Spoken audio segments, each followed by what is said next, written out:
Hello, beautiful souls, and welcome to Feel It to Heal It.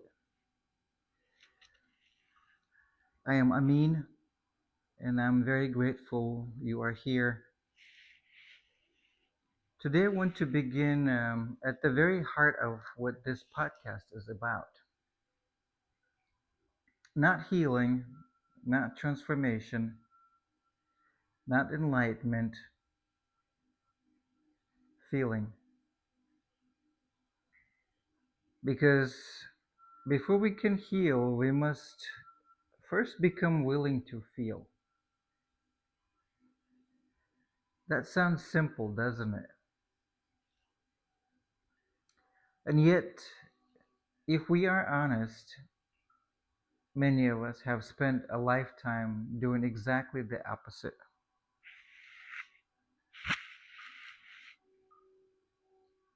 From a very young age, most of us were taught directly or indirectly that certain emotions were acceptable and others were not. Perhaps you were told, stop crying, or you are too sensitive,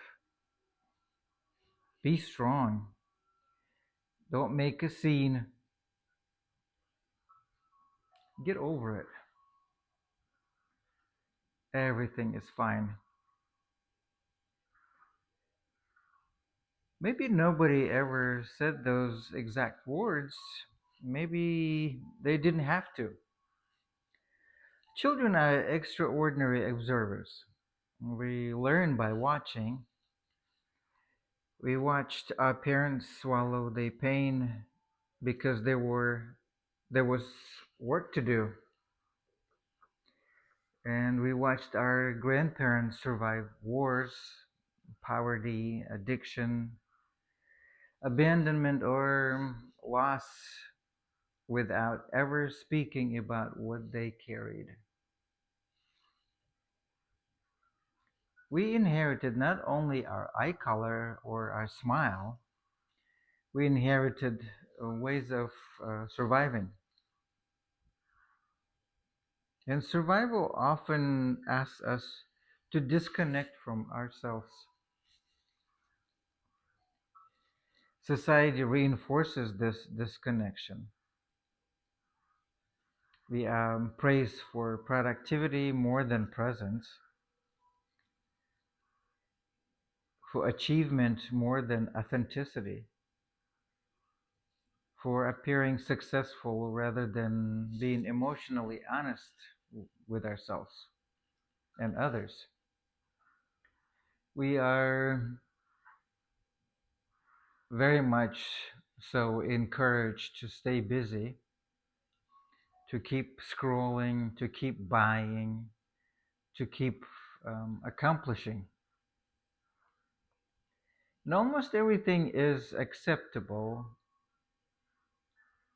so long as we don't slow down long enough to notice what we are actually feeling. And feeling has become almost inconvenient.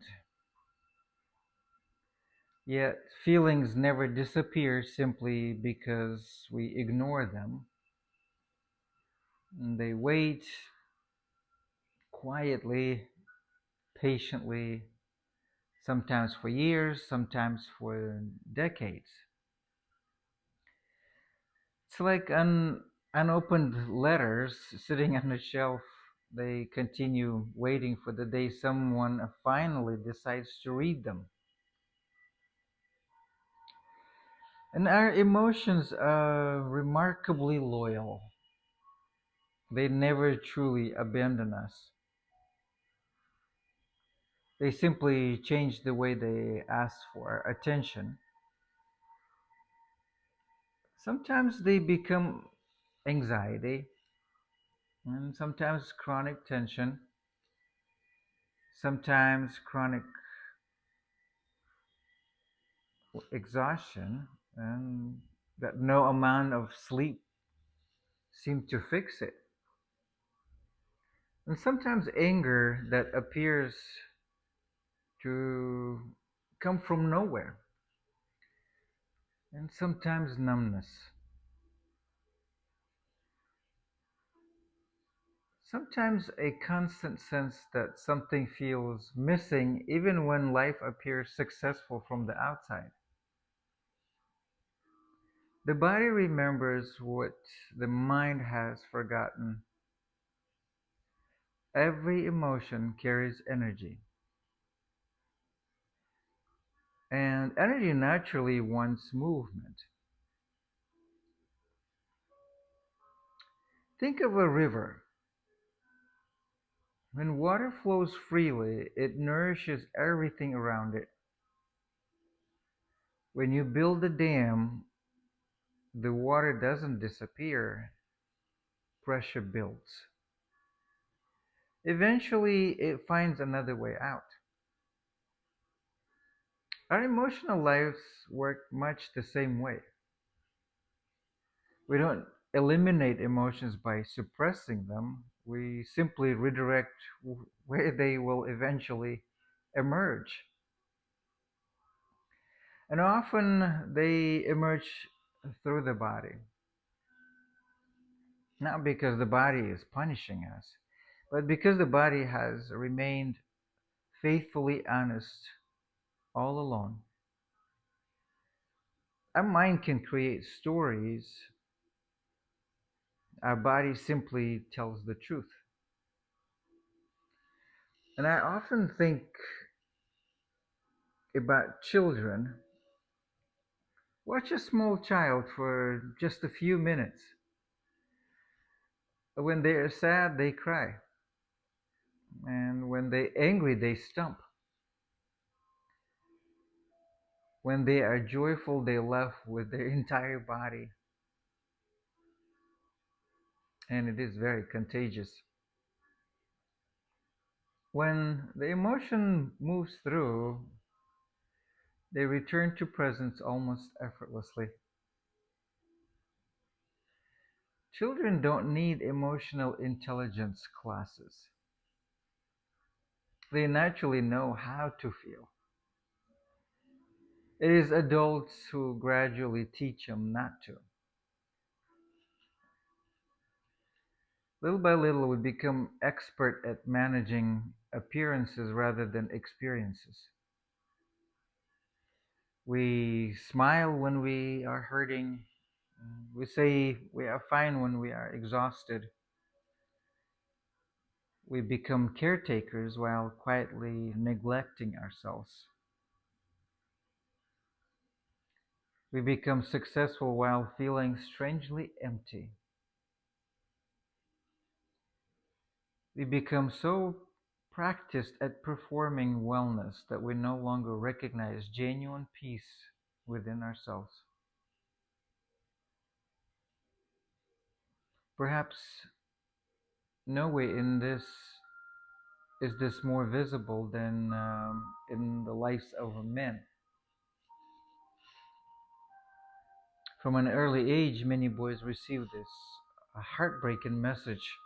Don't cry, man up, be tough, handle it. Weakness is unacceptable. And tenderness is definitely suspicious. Vulnerability is dangerous. Imagine asking half the population to disconnect from one of the most fundamental parts of being human. Not because they are incapable of feeling, but because they've been taught that feeling somehow makes them less. The tragedy isn't that men don't feel deeply, it's that many have become extraordinarily skilled at hiding how deeply they feel.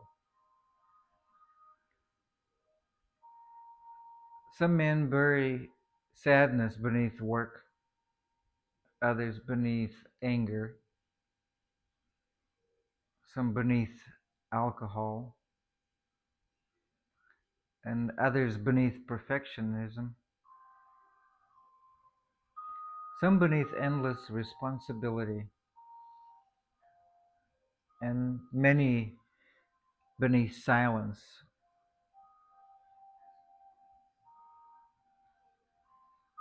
The tears don't disappear, they simply change their language. Women have inherited different expectations. Many have been permitted to express emotion, but only certain emotions,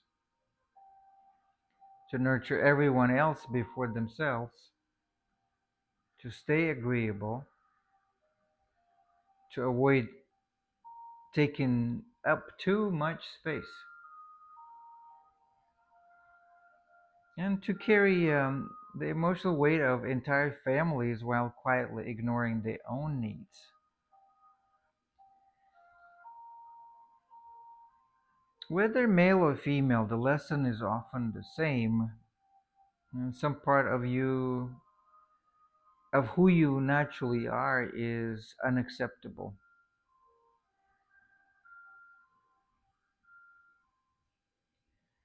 So we begin editing ourselves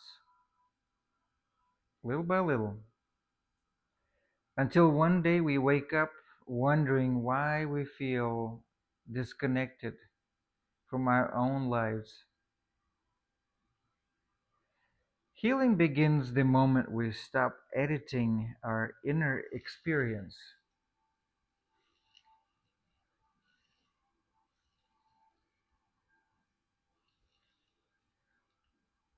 not indulging every emotion, not becoming controlled by every feeling, simply becoming willing to witness all of it without judgment. And there's profound wisdom in asking ourselves one simple question: what am I feeling right now? Not what should I be feeling, not what everyone else expects me to feel, but what is actually here. And that question sounds almost too simple, yet it may be one of the most courageous questions a human being can ask. Because once we allow ourselves to truly feel, something remarkable happens. Emotions begin moving instead of remaining frozen. Our nervous system begins discovering safety instead of constant protection. The body begins releasing what it has faithfully carried for years.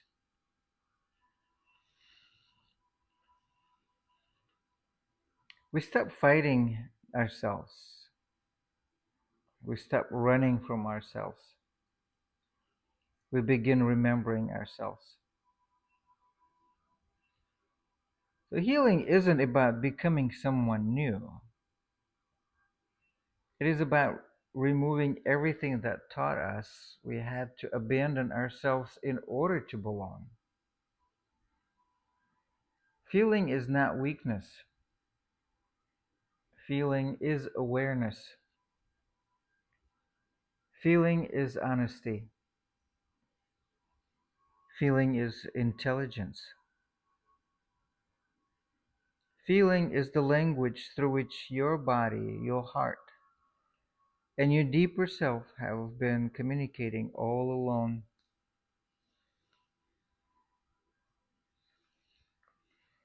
And perhaps healing doesn't begin when we discover another technique.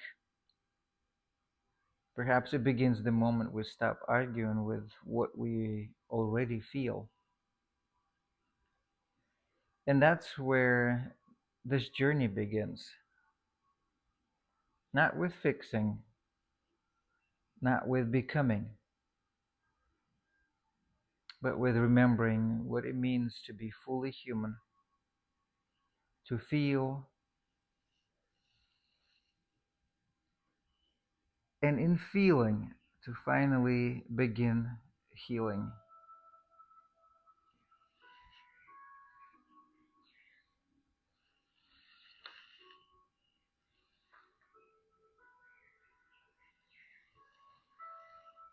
So I thank you for spending this time with me today. And if this episode resonated with you, take a few moments in silence after listening. Notice what arises, notice what remembers.